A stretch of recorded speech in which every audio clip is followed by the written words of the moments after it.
বিসমিল্লাহির রহমানির রহিম। আমি আজকে কৃষক লীগের সভাপতি এবং সকল নেতৃবৃন্দ কর্মী ভাইয়েরা শুধু এখানে উপস্থিত না, সারা বাংলাদেশেই যারা আমাদের নেতৃবৃন্দ কর্মী সকলকেই আমার শুভেচ্ছা জানাচ্ছি। আমাদের অনুষ্ঠানটা সকালে হওয়ার কথা ছিল, কিন্তু যেহেতু পার্লামেন্ট আমাদের আজকে সম্পূরক বাজেট পাশ করার কথা, অত্যন্ত দুঃখজনক যে গতকালকে সকালে আমাদের মোহাম্মদ নাসিম তিনি যেমন তার আগের দিন মারা গেলেন, ঠিক তারপরে ওই একই দিনের রাত্রে আমাদের ধর্ম প্রতিমন্ত্রী আবদুল্লাহ সাহেব তিনি ইন্তেকাল করেন। আবার আমাদের এমন দুর্ভাগ্য যে আজকে ভোরবেলা আমাদের মেয়র কামরান, সাবেক মেয়র সিলেটের এবং মহানগর আওয়ামী লীগের সভাপতি কামরান মৃত্যুবরণ করেছে। আমরা যেহেতু গতকাল পার্লামেন্ট আমাদের কোনো সংসদ সদস্য মারা গেলে আমরা সেদিন কর্মসূচি স্থগিত হয়ে যায় এবং তার প্রতি আমরা শ্রদ্ধা জানাই, যে কারণে কর্মসূচি হতে পারেনি। তা আজকেই এই বাজেট পাশ করার আলোচনা এবং আমাদের বিল পাশ করবার কথা ছিল বলে আমি অনুষ্ঠানটা পিছিয়ে দিই, যে কারণে আমরা বিকেলে এখন বসেছি। যাক, আমি কৃষক লীগকে ধন্যবাদ জানাই যে অতি অল্প সময়ের মধ্যে আমি একটা নির্দেশ দিয়েছিলাম যে অনুষ্ঠানটা বিকেলে নিয়ে আসতে, সেজন্য ধন্যবাদ জানাচ্ছি। বক্তব্যের শুরুতে আমি পরম শ্রদ্ধাভরে স্মরণ করছি সর্বকালের সর্বশ্রেষ্ঠ বাঙালি জাতির পিতা বঙ্গবন্ধু শেখ মুজিবুর রহমানকে। আমি শ্রদ্ধা জানাই জাতীয় চার নেতার প্রতি, 30 লক্ষ শহীদের প্রতি, 2 লক্ষ মা বোনের প্রতি। 15ই আগস্ট আমি আমার মা, ভাই সহ পরিবার পরিজন যাদেরকে হারিয়েছি আজকে তাদেরকে আমি স্মরণ করি। জাতিপিতা দেশটা স্বাধীন করেছিলেন শুধু একটা লক্ষ্য নিয়ে, এদেশের কৃষক, এদেশের শ্রমিক, এদেশের কামার কুমার জেলে তাঁতি সহ মেহনতি মানুষ, তাদের ভাগ্য পরিবর্তন করা, তাদের জীবনটাকে উন্নত করা, তাদেরকে একটা সুন্দর জীবন দেওয়া এবং বাংলাদেশকে দরিদ্রমুক্ত করা, ক্ষুধামুক্ত করা, উন্নত দেশ হিসেবে গড়ে তোলা এবং বাঙালি জাতির জন্য বিশ্ব দরবারে মর্যাদা নিয়ে চলতে পারে, সেই চিন্তা থেকেই তিনি তার নিজের জীবনকে উৎসর্গ করে গিয়েছেন। তার আদর্শ নিয়েই আমরা পথ চলি। বাংলাদেশ একটা বদ্বীপ, এই বদ্বীপটি টিকে থাকা এবং বদ্বীপের উন্নতি করা এটা খুবই কঠিন একটা কাজ। প্রতিনিয়ত আমরা দেখি প্রাকৃতিক দুর্যোগের মোকাবেলা করতে হয় আমাদের, আর এই প্রকৃতির সাথে যুদ্ধ করে এদেশের মানুষ কিন্তু বেঁচে থাকে। কাজে তাদের বেঁচে থাকাটা একটা কঠিন যুদ্ধ। সেই জায়গাটায় আমরা তাদেরকে কিভাবে উন্নত জীবন দেব সেটাও কিন্তু জাতির পিতা বলে গেছেন। তিনি কিন্তু এদেশের প্রকৃতিকে কীভাবে রক্ষা করবে, প্রাকৃতিক ভারসাম্য কীভাবে রক্ষা হবে, প্রতিটি বিষয়ে কিন্তু তার কাছ থেকে শিক্ষা আমরা গ্রহণ করেছি। 81 সালে দেশে ফিরে আসার পর থেকে আমরা কৃষক লীগের উপর দায়িত্ব ছিল আমাদের, সবাই আলোচনা হলো। আমরা 84 সাল থেকেই বিশেষ করে পহেলা আষাঢ় বৃক্ষরোপণ কর্মসূচি শুরু করি। কৃষক লীগের সভাপতি আমাদের রহমত আলী সাহেব তিনি এই উদ্যোগটা নেন। এরপর থেকে আমরা প্রতি বছর পহেলা আষাঢ় বৃক্ষরোপণ করতাম, গাছ লাগাতাম এবং সকল নেতাকর্মীদের আমরা নির্দেশ দিয়েছিলাম যে প্রত্যেকে গাছ লাগাতে। কারণ আমাদের এই বদ্বীপটাকে বাঁচাতে হলে যেটা সবথেকে বেশি প্রয়োজন, ব্যাপক হারে বৃক্ষরোপণ। দুর্ভাগ্যটা হলো যে আমাদের দেশে 75-এর পর যারা ক্ষমতা এসেছিল, এই ঢাকা শহরটাই যদি আমি ধরি, তো ঢাকা শহরে যে সুন্দর বৃক্ষরাজি ছিল এক একে সব কেটে ফেলেছিল। এটা এখনকার প্রজন্ম কেউ জানে না। ঢাকা তেজগাঁ এয়ারপোর্ট থেকে নিয়ে একেবারে বাংলা একাডেমি পর্যন্ত পুরো আইল্যান্ডের ভিতরে সবুজ আমাদের কৃষ্ণচূড়া গাছ ছিল, যখন ফুল ফুটতো অপূর্ব একটা রূপ ধারণ করতো। বিভিন্ন জায়গায় বিশাল বিশাল গাছ ছিল, হাইকোর্টের সামনে বড় বড় 2টো বট গাছ, পাশাপাশি আমাদের যেমন বগনভিলার বিরাট ঝাড় পররাষ্ট্র মন্ত্রণালয়ের সামনে, এবং প্রতিটি জায়গায় গাছে গাছে ভরা সবুজ ছিল এই ঢাকা শহর। কিন্তু যখনই জিয়াউর রহমান রাষ্ট্রপতি হলো, সকলের আগে ওই তেজগাঁ এয়ারপোর্ট থেকে বাংলা একাডেমি পর্যন্ত যত গাছ সব কেটে ফেলে দিল। তার একটা ভীতি ছিল বোধহয় সেই জন্য। ঠিক এভাবে সারা বাংলাদেশে কিন্তু প্রচুর বৃক্ষ নিধন হয়েছে। আমরা যেমন বৃক্ষরোপণ করি তারা কিন্তু বৃক্ষ নিধন। যা এই জন্য আমাদের একটা চ্যালেঞ্জ হিসেবে নিয়েছিলাম। এমনকি আমাদের এই যে মানিক মিয়া অ্যাভিনিউ, এই মানিক মিয়া অ্যাভিনিউতে 20 ফিট চওড়া মাঝখানে আইল্যান্ড ভর্তি গাছ ছিল, সেটাও কেটে ফেলে দেওয়া হয়েছিল। এভাবে পুরো মানে ঢাকা শহর তো গাছ মানে বৃক্ষশূন্য একরকম করা হয়েছে, আর সারা বাংলাদেশেই। তো আমরা উদ্যোগ নিলাম যে আমাদের প্রকৃতিকে রক্ষা করতে হলে আমাদের গাছ লাগানো একান্তভাবে দরকার। আর তাছাড়া বদ্বীপ, তার পাশে বঙ্গোপসাগর, আমাদের বিশাল সুন্দরবন, সেই সুন্দরবনকে যেমন রক্ষা করা, পাশাপাশি সবুজ বেষ্টনী গড়ে তুলতে হবে। সমগ্র বাংলাদেশব্যাপী যদি আমরা সবুজ বেষ্টনী করতে পারি তাহলে সেটাই আমাদের মানে এই ঝড় জলোচ্ছ্বাস থেকে রক্ষা করবে।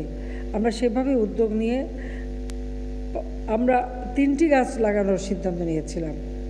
একটা ফলের গাছ, যেটা ফলটা মানুষ খেতে পারবে। একটা বনজ, অর্থাৎ সেটা বনায়নও হবে, তার কাঠও ব্যবহার করা যাবে, সেটা হবে একটা যে লাগাবে তার জন্য একটা মূলধন। কারণ একটা গাছ লালন পালন করে যে টাকা সে পাবে বিক্রি করে, সেটা সাংসারিক কাজে লাগবে। আরেকটা হচ্ছে ভেষজ, অর্থাৎ যে কোনো ধরনের অনেক ধরনের রোগের ঔষধ আমাদের দেশে হয়, কাজে আমরা সেইগুলি যেমন নিম, হর্তকি, হরবর্তি থেকে শুরু করে বিভিন্ন গাছ, এমনকি তাল গাছ, এই তাল গাছ আমাদেরকে রক্ষা করে। আমাদের প্রায় বিদ্যুৎ চমকায়, আর এই বজ্রপাতের কারণে বহু মানুষ মারা যায়। আগের দিনে মানুষ বাড়িঘর করলে তার কাছে একটা তাল গাছ লাগাতো, সেগুলিও প্রায় কেটে শেষ করে দেওয়া হলো। তো এখন আমাদেরকে সেই দিকে বিশেষভাবে দৃষ্টি দিতে হবে। আন্তর্জাতিকভাবে জাতিসংঘ ঘোষিত 5 জুন আন্তর্জাতিক পরিবেশ দিবস উদযাপন করা হয়। এই পরিবেশ দিবস আমরা উদযাপন করি সেটা সরকারিভাবে, এবং যেহেতু এটা জাতিসংঘ ঘোষিত, এবারে জাতিসংঘ যে পরিবেশ দিবসের তাদের যে প্রতিপাদ্য তারা দিয়েছে সেটা হচ্ছে টাইম ফর নেচার, অর্থাৎ প্রকৃতির জন্য সময়। প্রকৃতির জন্য সময়টা খুবই মানে গুরুত্বপূর্ণ। আমরা এমন একটা পরিবেশে এখন কাজ করছি, এটা হচ্ছে করোনা ভাইরাসের কারণে সারা বিশ্ব স্তব্ধ হয়ে গেছে। সব ধরনের যান চলাচল যেমন বন্ধ, মানুষের জীবনযাত্রাও যেন স্থবির। আর এই করোনা ভাইরাসের কারণে বহু মৃত্যু ঘটছে, যেটা সত্যি খুব মানে আমাদের জন্য সত্যি খুব মানে গ্রহণযোগ্য না, অত্যন্ত দুঃখজনক। এমনকি প্রবাসে প্রায় 1000-এর কাছাকাছি বাঙালি মারা গেছে। তাছাড়া পৃথিবীর বিভিন্ন দেশে অনেক মানুষ এই করোনা ভাইরাসের কারণে মৃত্যুবরণ করেছে। যারা করোনা ভাইরাসে মৃত্যুবরণ করেছে আমি তার মাগফিরাত কামনা করি, শান্তি কামনা করি, এবং এর হাত থেকে দেশ বা পৃথিবী মুক্তি পাক সে কামনা করি। কিন্তু এই করোনা ভাইরাস যেমন আমাদের ক্ষতি করছে, অর্থনৈতিকভাবে ক্ষতি হচ্ছে, মানুষের ব্যবসা বাণিজ্য ক্ষতি হচ্ছে, কাজের ক্ষতি হচ্ছে, এটাও যেমন ঠিক, আবার এর আবার সব খারাপের আবার একটা ভালো দিক আমি দেখতে পাচ্ছি, যে প্রাকৃতিক ভারসাম্য যেটা নষ্ট হচ্ছিল, ওজোন লেয়ার যেটা সৃষ্টি হয়েছিল, এবং প্রকৃতি যেখানে সম্পূর্ণভাবে মানে দূষিত হয়ে যাচ্ছিল, পলিউশন গ্রাস করছিল পৃথিবীকে। করোনা ভাইরাস আসার পর এই যে 3 মাস 4 মাস সব লকডাউন এবং সব আমরা স্থবির, এর ফলে প্রকৃতি কিন্তু হেসে খেলে উঠেছে, সবুজে সবুজে ভরে যাচ্ছে, ফুলে ফলে ভরে যাচ্ছে। এটাও কিন্তু একটা অদ্ভুত একটা প্রকৃতির খেলা। কোথায় কার কী শক্তি সেটাই হচ্ছে বড় কথা। প্রকৃতি আজকে যেভাবে উঠে এসছে, এবং নদীর পলিউশন, সাগরের পলিউশন, আকাশ সব কিছুই যেন পরিষ্কার হয়ে যাচ্ছে। কিন্তু সব খারাপ দিকের সাথে সাথে একটা ভালো মানে সিগন্যালও আমরা পাচ্ছি, এটা হলো বাস্তবতা। তারপর আমরা চাই না যে এই ভাইরাসে মানুষ মারা যাক বা ক্ষতিগ্রস্ত হোক। কাজে আমরা চাই যে এর হাত থেকে যেন আমরা রক্ষা পাই। যাক, আমাদের বৃক্ষরোপণের কর্মসূচি এটা সবসময় আমরা কৃষক লীগেরই দায়িত্ব দিই, আর আমরা আওয়ামী লীগ সহ আমাদের সকল সহযোগী সংগঠন এটা অংশগ্রহণ করে। আজকে যেহেতু সকালে আমার এটা উদ্বোধন করার কথা ছিল, আমাদের শ্রমিক লীগ, স্বেচ্ছাসেবক লীগ থেকে শুরু করে আমাদের সহযোগী সংগঠন সকলেই কিন্তু এই অনুষ্ঠানটা করেছে, সকলেই কোথাও না কোথাও বৃক্ষরোপণ করেছে। তাই আমি সকলকে আন্তরিক ধন্যবাদ জানাচ্ছি যে আমাদের যুবলীগ, আমাদের ছাত্রলীগ, কৃষক লীগ, স্বেচ্ছাসেবক লীগ প্রত্যেকেই এবং শ্রমিক লীগও তারাও কিন্তু বৃক্ষরোপণ করেছে। কাজে এই যে সকলে এক হওয়া এবং সারা বাংলাদেশকে আমাদের বৃক্ষরোপণ করতে হবে। আমাদের যেখানে যত নেতাকর্মী আছে, আমাদের মূল দল আওয়ামী লীগের সাথে সাথে সকল সহযোগী সংগঠন, প্রত্যেক সংগঠনের প্রতিটি সদস্য 3টি করে গাছ লাগাবে। সেটা তার নিজের জায়গায় হোক অথবা জায়গা না পেলেও আমি মনে করি যেখানেই হোক, রাস্তার পাশে হলে যে গাছ লাগাতেই হবে। আর উপকূলীয় অঞ্চলগুলিতে সবুজ বেষ্টনী আমাদের করা, যেগুলো যে মাটি ধরে রাখে, যেমন আমাদের নারকেল গাছ, আমাদের ঝাউ গাছ, খেজুর গাছ, মানে তাল গাছ, এগুলো আমাদের বিভিন্নভাবে লাগানো দরকার। আর ব্যাপকভাবে ফলের গাছ লাগানো, কারণ আমাদের পুষ্টি যোগান ফল থেকে আসে, বাইরে থেকে আমাদের আনতে হবে, কারণ আমাদের দেশে ফল।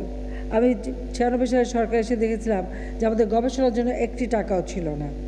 তখনই এই কৃষি গবেষণাটাকেই আমরা বেশি গুরুত্ব দিয়েছিলাম, বিশেষ বরাদ্দ দিয়েছিলাম। এবারেও আমরা বিশেষ বরাদ্দ রেখেছি। যেমন কৃষির আমরা প্রণোদনা দিয়েছি প্রায় 19 প্রকারের, সেখানে কৃষির জন্য আমরা আলাদাভাবে 5,000 কোটি টাকার প্রণোদনা প্যাকেজ ঘোষণা করেছি। আমাদের কৃষকরা মাত্র 10 টাকায় ব্যাংক অ্যাকাউন্ট খুলতে পারে এবং তাদের আমরা কৃষি উপকরণ কার্ড দিয়েছি। সেই কার্ড দিয়ে সেখানে কিন্তু তাদের যে ভর্তুকি টাকাটা আমরা দিই, সেই ভর্তুকি টাকাটা তাদের হাতে সরাসরি চলে যায়। এবারেও আমরা 9,500 কোটি টাকা শুধু কৃষি ভর্তুকির জন্য আলাদা করে রেখেছি, কারণ পেটে খেলে পিঠে সয়। আর এবারে করোনা ভাইরাসের কারণে সারা বিশ্বব্যাপী যে দুর্ভিক্ষ দেখা দিচ্ছে, খাদ্যের যে অভাব, আমরা বাংলাদেশের জন্য সেই অভাবটা কখনো না হয় সেটা লক্ষ্য রেখেই আমরা বিভিন্ন কর্মসূচি আমরা হাতে নিয়েছি, যাতে করে আমাদের দেশের কোনো খাদ্য সমস্যা না হয়।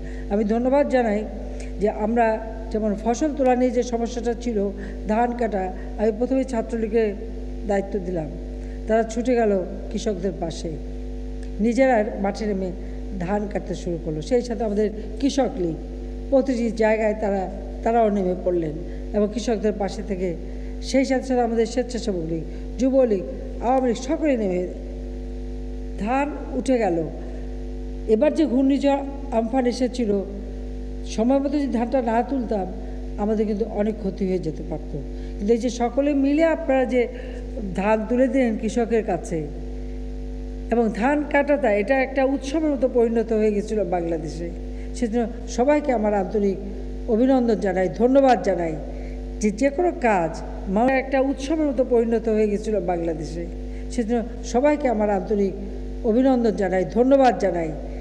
যে কোনো কাজ মানুষের জন্য, এটাই মাথায় রাখতে হবে। কাজে এই কাজটা করে আমি মনে করি যে জাতির পিতার আদর্শকেই আমরা আরও মানে মানুষের কাছে তুলে ধরতে সক্ষম হয়েছি, যে তিনি তো এই কৃষক শ্রমিক এদের জন্যই তো কাজ করে গেছেন সারা জীবন। আমরা কৃষি প্রথমবার সরকারি কিন্তু আমরা আমাদের খাদ্য নিরাপত্তা নিশ্চিত করা এবং কৃষি সম্প্রসারণ এবং ফসল উৎপাদন, তার জন্য আমরা নীতিমালা প্রণয়ন করেছিলাম। সেখানে মানে নতুন কৃষি সম্প্রসারণ নীতিমালা, এটা একদম প্রথম, মানে যে বছর সরকার গঠন করি 96 সালে প্রথম আমরা করি। আর এবারে আমরা জাতীয় কৃষি সম্প্রসারণ নীতিমালা 2020 আমরা প্রণয়ন করেছি, কারণ রিসার্চ করতেই হবে। আমরা লবণাক্ত সহিষ্ণু, খরা সহিষ্ণু এবং জলমগ্ন সহিষ্ণু ধান, সেই ধান বীজ আমরা কিন্তু আসলে রিসার্চ করে করে কিন্তু ইতিমধ্যে সেটা মানে উদ্ভাবন করা হয়েছে। আমাদের কৃষি বিজ্ঞানীরা অনবরত আছেন এই কাজে লেগে। পাশাপাশি কৃষি যান্ত্রিকীকরণ, কারণ আধুনিক প্রযুক্তি ব্যবহার করেই করতে হবে। কৃষি তথ্য প্রদান করা হয়, সেরকম অনেক কেন্দ্র করা হয়েছে। ডিজিটাল বাংলাদেশ, এখন কৃষক তার ক্ষেতের ওই ফসল কী ধরনের সার দেবে, গাছের পাতা সবুজ কমে যাচ্ছে, সেখানে কি করবে, সে কিন্তু একটা ছবি তুলে পাঠিয়ে কিন্তু সেই সব মানে নির্দেশনাটা পেয়ে যাচ্ছে। এই সুযোগটাও কিন্তু আমরা সৃষ্টি করে দিয়েছি। আমাদের কৃষকদের জন্য আমরা বিভিন্নভাবে প্রণোদনা দিয়ে যাচ্ছি।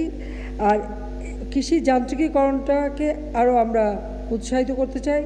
এখানে যে আমরা শুধু বাইরের থেকে কিনে নিয়ে আসবো না, আমি ইতিমধ্যেই আমাদের কৃষিমন্ত্রীকে বলেছি এবং সাবেক কৃষিমন্ত্রী, তার সঙ্গে আমার এ ব্যাপারে সবসময় আলোচনা হতো।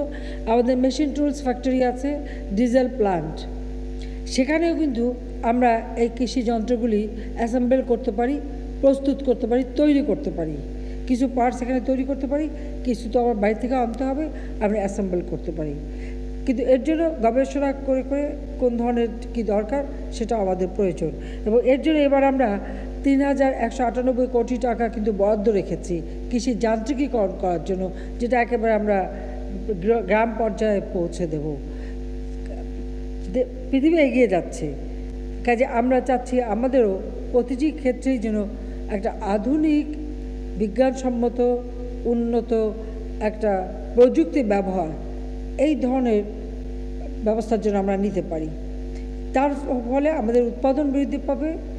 আর আমাদের দেশে আর কোনোদিন কখনো খাবারের জন্য মানুষের কাছে হাত পাততে না হয় বা দেশের মানুষ যেন খাদ্যের অভাবে কষ্ট না পায়, সেই দিকে আমাদের লক্ষ্য রেখেই আমরা কাজ করে যাচ্ছি।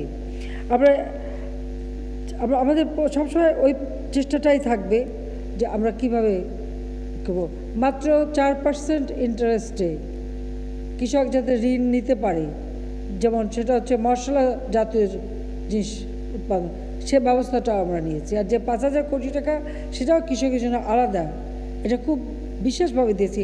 মাত্র 4% সুদে সেখান থেকে ঋণ নিয়ে কৃষিকাজ চালাতে পারবে, সেই সুযোগটা আমরা করে দিয়েছি। কারণ করোনা ভাইরাসের কারণে আমার মানে এই খাতটা যাতে কোনো রকম ক্ষতিগ্রস্ত না হয় সেদিকে আমরা বিশেষ দৃষ্টি দিচ্ছি। যাক, আমি এটুকুই বলবো যে আমাদের এবার বাজেটে আপনারা দেখেছেন যে শুধু কৃষির জন্য আমরা বিশেষভাবে বরাদ্দ রেখেছি। প্রায় সার্বিক কৃষিতে 22% বরাদ্দ শুধু এই কৃষি খাতে আমরা রেখে দিয়েছি।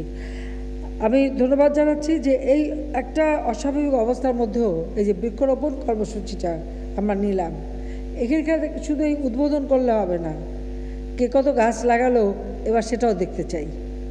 আবার গাছ লাগালে হবে না, শুধু গাছ লাগালেই হবে না, গাছ লাগানোর পরে গাছের কিন্তু পরিচর্যা করতে হবে, গাছকে লালন পালন করতে হয়। নিজের সন্তানকে যেমন লালন পালন করতে হয়, একটা গাছ লাগালেও তাকেও কিন্তু যত্ন করতে হবে, লালন পালন করতে হবে, তাহলেই তো সে ফল দেবে। আমি ফল খাবো, যত্ন করবো, এটা তো হয় না। কাজে আমি মনে করি যারাই লাগাবে তারাও কিন্তু সে যত্ন করবে। আর মাঝে মাঝে খবর নেবো কার গাছটা কত বড় হলো, কে কী পেলো না পেলো, সেটাও একটু দেখতে হবে। মুজিব বর্ষ আমরা উদযাপন করছি, আমরা যেভাবে ব্যাপক অনুষ্ঠান করার কথা ছিল করতে পারিনি। আমরা সেগুলি করোনা ভাইরাসের কারণে মানুষের স্বাস্থ্যের কথা চিন্তা করে আমাদের পরিবর্তন করতে হয়েছে। সেখানেও আমাদের কিন্তু একটা কর্মসূচি আছে যে ব্যাপক হারে বৃক্ষরোপণ করা, অন্তত কমপক্ষে 1 কোটি গাছ তো আমরা লাগাবোই, কিন্তু এটা আমাদের অব্যাহত থাকবে এবং সারা দেশব্যাপী আমরা এর থেকে আরও বেশি গাছ, কারণ 3 প্রকারের গাছ লাগালে আমরা 3 কোটি গাছ লাগাতে পারি।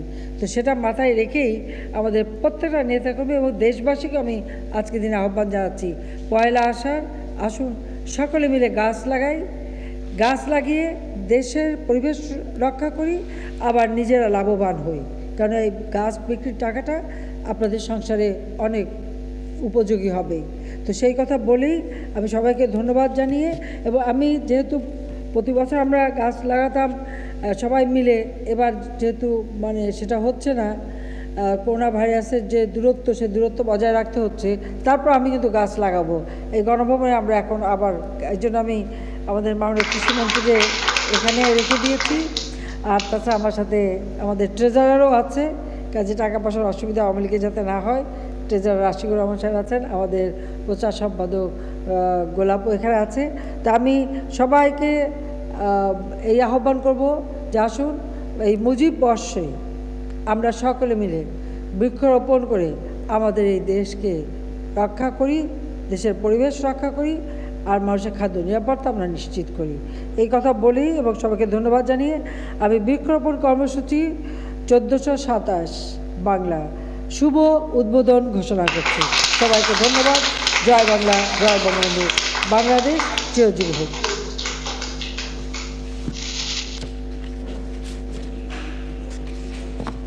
তো আরেকটা বিষয় একটু বলে রাখি, এই যে পুরস্কার দেবার যে কথাটা আসছে, যে যত বেশি গাছ লাগাতে পারবে তাদের যে কৃষক লীগ পুরস্কার দিতে চেয়েছে, সেখানেও আমরা আওয়ামী লীগের পক্ষ থেকে একটা ফান্ড দিয়ে দেবো, শুধু এই বৃক্ষরোপণের পুরস্কার দেওয়ার জন্য সেটা আমরা দেব।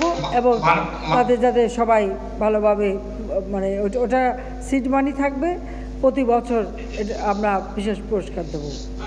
ঠিক আছে? থ্যাংক ইউ মাননীয় প্রধান অতিথি, মাননীয় প্রধানমন্ত্রী, আমরা আগামী 1 আষাঢ় এমনই দিনে আমরা এই পুরস্কার এরকম শুভ উদ্বোধন অনুষ্ঠানে দেওয়ার আমরা ঘোষণা দিয়েছি আপনার হাত দিয়ে। সেই যে এবং আপনি সদয় সম্মতি দিলে আমরা আজকের এই বৃক্ষরোপণ কর্মসূচির শুভ উদ্বোধন অনুষ্ঠান আমরা শেষ করতে চাই। বিশেষ অতিথি আমাদের মাঝে এখন আপনার পক্ষ থেকে কৃষক লীগের নেতা কর্মীদেরকে বৃক্ষ উপহার দেবেন, যেটা প্রতি বছর আপনি দিতেন। জি, তারপরে আমরা এই অনুষ্ঠান শেষ করব। ধন্যবাদ আপনাকে এই সময়। ঠিক আছে, শেষ করব। আমরা গাছ লাগাতে যাবো, আবার দেরি হয়ে যাচ্ছে। আসসালামু আলাইকুম।